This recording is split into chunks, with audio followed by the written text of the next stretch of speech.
வாழ்க்கையில சில நேரம் நாம தனியா மாட்டிக்கிட்ட மாதிரி ஃபீல் பண்ணுவோம் இல்லையா?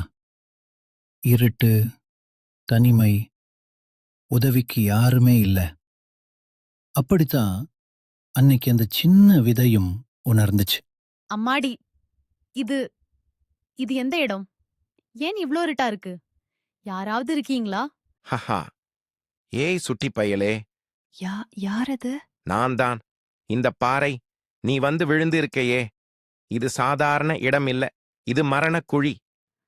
மரணக்குழியா? ஆமா, இங்கே குடிக்க தண்ணீர் கிடையாது. வெளிச்சம் உள்ளே வராது. இங்க வந்த யாருமே உயிரோட திரும்பினது இல்ல.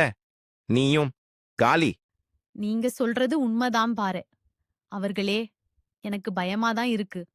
ஆனா, முயற்சி பண்ணாம சாகுறதுக்கு எனக்கு விருப்பம் இல்ல. முயற்சியா? ஹா! என்ன பார், நான் இரும்பு மாதிரி. உன் மென்மையான வேர்கள் என்ன கிழிக்குமா? கனவு காணாதே. நான் உங்களை உடைக்க வரல. உங்க உடம்புல இருக்கிற சின்ன விரிசல் வழியா என் வாழ்க்கைய தேடுறேன். நாட்கள் வாரங்கள் ஆச்சு. வெயில் அந்த சின்ன விதைய வாட்டி எடுத்துச்சு.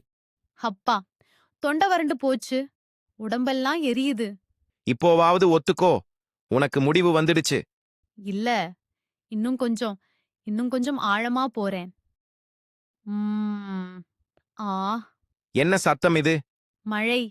இது மழை. ஆஹா, தண்ணி. நான் ஜெயிச்சிட்டேன். நான் பொழைச்சிட்டேன். அட, நீ வளர்றியே, என்னால நம்பவே முடியல. நண்பா, என்னை மன்னிச்சிடு. உன்னோட இந்த பிடிவாதம் தான் இன்னைக்கு உன்னை ஜெயிக்க வச்சிருக்கு. தடைகள் எவ்வளவு பெருசா இருந்தாலும் நம்பிக்கை வேரூன்றினா வெற்றிதானா வரும். பார்த்தீங்களா நண்பர்களே? நம்ம வாழ்க்கையிலும் இனிமே ஒண்ணுமே பண்ண முடியாதுன்னு தோணுற நேரங்கள் வரும். அப்போ அந்த பாறை பேச்ச கேட்காதீங்க.